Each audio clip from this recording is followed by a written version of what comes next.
Thank you, everybody in the room. Thank you, Yulipsu, for having me here. And I'm very happy that all of those who are in the room are safe. And my prayers and well wishes for the well-being of those who couldn't attend. You see a long list on the agenda. Many of us couldn't attend. I hope they're safe.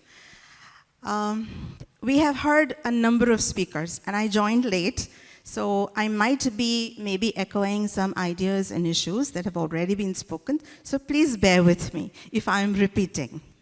Now that said, the two people I have heard speak about were people who are not into the heart of education, into schools and institutions. They are at the periphery, where their passion took them to support education and transform them from outside. Early on, they realized that upskilling is the way to go. And a little later than that, NEP 2020 happened. And then after that, just very recently, we got the NCFFS, the NCFSE, which talks a lot about upskilling and the need to do it. For about 50 years, all of us have been talking about how conventional education is failing. And the World Bank report, maybe 20 years ago, already talked about how there is a huge skill deficit. So somewhere qualifications, certifications were not meeting the demands of the industry. And this skill gap is happening because of some very core reasons. This topic itself merits a whole lot of research, merits a whole lot of talking around it. So in the 5 or 10 minutes that I have got for myself, I'm going to briefly talk about how and what should we as educators who deal with classroom practitioners know about the change from conventional to the skill-based, outcome-based, competency-based education. What does this really mean? Every now and then, all our regulators throw lots of circulars to us. You know, today it's outcome-based, and you had the learning outcomes document given to you. Tomorrow it's competency-based, then you have the credit-based system, trying to find out a way. So what are the challenges first? And then why are the challenges there? Why do you think it is so difficult for us to have a deep understanding? Where are the pitfalls that we as educators do not understand? I will limit my talk to just 4 points. Number one, the system that we are following here today is almost 4 centuries old. The conditions, the need for such a schooling system were totally different. They were to keep children occupied while the parents went to work. Today we are looking at education system churning out skills, churning out people who can manage the market, manage the job market. And they too are very different. And the way they are different is, all these years we have focused on content-based education. For us, it was important to impart knowledge. We need to teach them certain content. And that knowledge is limited to knowing what. And knowing what can come from books. But then today we realize that knowing what is not adequate. You need to know what to do with that information that you have. You need to do, what do we do with this knowledge that we have? So from factual and conceptual knowledge, we move into the domain of procedural and metacognitive knowledge. A lot of schools and people like Yolipso, people like Atal Tinkering Labs, all of them are talking about it, trying to help us from the exterior, saying that this is how you upskill, this is what you need to do to build metacognition, make learning visible inside the classroom. But then that mental shift for our teachers doesn't happen because our teacher training colleges are not preparing them to see the difference. So even today we have textbooks, and hand on your heart, although we have the whole 6 levels of Bloom's, how many of our children actually even reach the cognitive knowledge at the highest level? So forget about moving to procedural knowledge, knowledge of how to use your knowledge, and metacognitive knowledge, that's thinking about your knowledge. We are even unable to meet the content-based, the highest level of conceptual deep learning because of the kind of way we teach. That said, before we talk about upskilling, we need to do, what are we doing in the schools? Are we even aiming to achieve procedural knowledge? For that, what do we need to do? Do we give them opportunities to do and show how to use what you have learned? And then, do we give them opportunities to talk about their learning? That's where you move into metacognitive knowledge. So from a content-based to a skill-based education, it can happen only if all our teachers, that last teacher in the classroom, understands the difference between what to do with that content in the book. Is it just repeating definitions? Or is it knowing, I got this knowledge now, how do I use it in real life? So that's the mental shift that we need to look at. The second thing, we talk about inclusion. We talk about having diverse classrooms and how to meet their needs, which is very, very close to understanding skill-based education. Somebody already talked about this, that skill can be built when you practice it over and over again. Before that, you need to know your talent.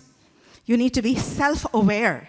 So once we are self-aware, we know who we are, and then we find out what we can do with that self-awareness. Where do we apply ourselves? And that shift sometimes needs time.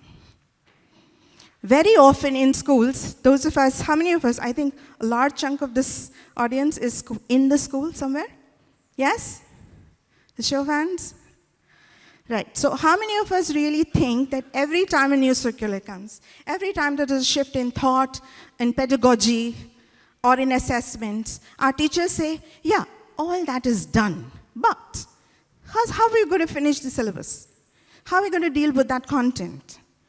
And our focus goes back to it, because everybody has an alarm clock ticking. Sadly, our systems are time-based. While we are recognizing that children are diverse, while we are recognizing that skill needs practice and practice needs time, we are still bound by that yearly promotions to the next class. So while we do talk about on-demand, differentiated skills, but you can't be sure that all your very different students will achieve the same skills in that limited same time. You might have the ability to get there, to be skillful, but you might take 18 months, not in that 1 year. And when we push the children to the next level of skilling, we already ensure that there is a huge gap because we are pushing them too hard.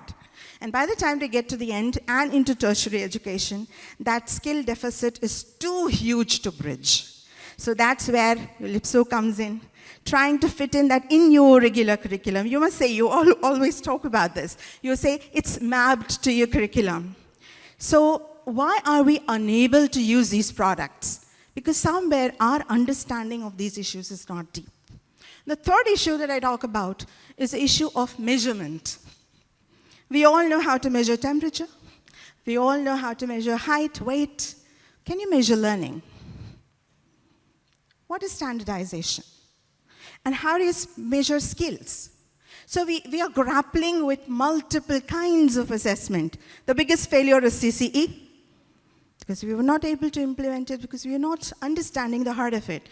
Number one challenge is measurement of something like skills, something like learning, cannot be standardized. And we try to force fit it into a rubric. And that's where the problem lies. So what should we do? You understand that when you measure something against a standard, yes, we can be realistic and valid about our measurement. But when the standards keep changing, who is going to decide which skill level that you observe is at a competency level, at a proficiency level, or at a mastery level? Who are we? We might say, you all have noticed as principals and maybe leaders within the school, when you go as a judge to a competition, the third child, wow, this is going to get 10 on 10. And then suddenly you realize, there's someone else who's a better speaker, so you quickly take your eraser and rub it. And that's precisely what happens in schools when you're trying to measure skills. And one of the reasons why this happens is we're trying to race against time, and we're not giving everybody a good chance to be proficient. And what is proficiency? doing something that needs to be done to a level of satisfaction for the consumer, right? I mean, how do I say that this teacher is very proficient in making PPTs or using some app? Nearpod, yes, she's very proficient. What does that mean? That she's being impactful? She started out to use that application to achieve those learning outcomes. She's proficient. When does she master it? And can she master Nearpod when every few minutes, even as I'm talking, there is no development happening and the pod itself is being upgraded. The better version comes in. Can we ever be masters in skills? The more you do, the more better you get at it. So that's the third challenge. The fourth challenge, and the last one. You won't have to bear with me for too long. The fourth challenge is the buy-in. We come in our traditionally rooted societies, which I think both the speakers found, that we are so mark-based, conditioned to success, defining success as certifications, qualifications, and specific streams. If you're a doctor, you're very successful. If you are, I personally in my own life, I have experienced this. I have 2 daughters. One of them fought against her own thing and said, no, I want to do humanities. And she joined a public university for working on political science. And every time we introduce my girls, they say, aha, this one is not so bright, really? You see, the first one, by the way, is a doctor. Okay, so the first one always said, oh, the brighter child. Oh, she's your doctor daughter. And I don't know where to look, honestly, because the second one is brighter, if not equally bright. She's got championships. She represented India and Brazil on child's right, independently managed Operation Reach Out, and did a lot of work across India during her school years. So, but then society bears heavy. And this child, despite being gifted, every time we go out, has to have to hear this doubts about her capacity, this doubts about her skill, her ability, and that is where the poison is. So while in schools we struggle a lot, we talk to partners in education, use a lot of apps, I think as principals, as our teachers, we do not engage enough with our parent body. We need to educate them. We need to engage with them. Tell them that even having high grades, A+, does not ensure success in the 21st century unless they know how to use that knowledge that they have. And through maybe case studies or through partners like Ulipso, you have case studies which you can share with us. And I think that's one wonderful way to take a buy-in from the parents. Every time we talk to parents, it's like, all right, you can do anything you like with my child till grade 8. Please don't touch 9 and 10. Even now, even in the 21st century, we have this. So the fourth challenge is to have a buy-in, to have an understanding with the parents. Where are we going and why do we need to go? I am at your side. I want success for my student as much as you want it for your child. But we need to agree on something. Redefine success. Redefine what it is to be educated. My mother always said 50 years ago when I was in school, don't be too smug about your marks. That's not a guarantee of success. Yeah, you may be called certified, qualified, but educated, I doubt that. And today I realize more than ever that how right she was. And I'm sure a lot of you as principals are thinking about this. So these 4 challenges, how do we meet them? The transition from this to a procedural knowledge base, we need to change our pedagogy. And you can do that only by doing 2 things. Questioning skills, even in a one-room school.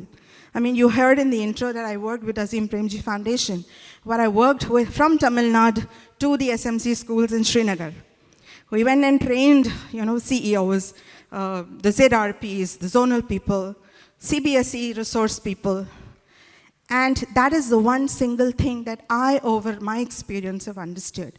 That irrespective of the kind of resources you have, if you change the kind of questioning you use in the classroom to stimulate thinking, metacognition will come in. Second, give them a lot of opportunities to talk about their learning and show it. So not telling, but showing what they have learned. That'll get you there in procedural knowledge. It's just 2 things, and they're very simple. They don't need a lot of infrastructure. They only need a mind change. It's change in the mindset, and you're there. Inclusion, again, we talked about time, and there we can't do much because it is a system, but get your parents to talk about why is it that on-demand exams are good. Why is it important for you to give your child some time if he is not ready? It doesn't matter. It doesn't make him a compartmental if he is writing the other exam. It's okay if he gives an exam after 18 months or 24 months for that matter. So somewhere the time barrier, which has become a marker of success and intelligence, I think that's where we need to talk to our parents about. The measurement kind again, training teachers on how to define competency and give them more opportunities of performance-based assessment, authentic assessments, assessments that actually allow them to use what they have learned to a real-world problem. Those are the things that we can do. So hopefully, all the apps that are there that you're trying to talk to us about, they will have more meaning. And you might be able to see where can I use Atal Labs to get to where I want to go. And so thank you again for listening.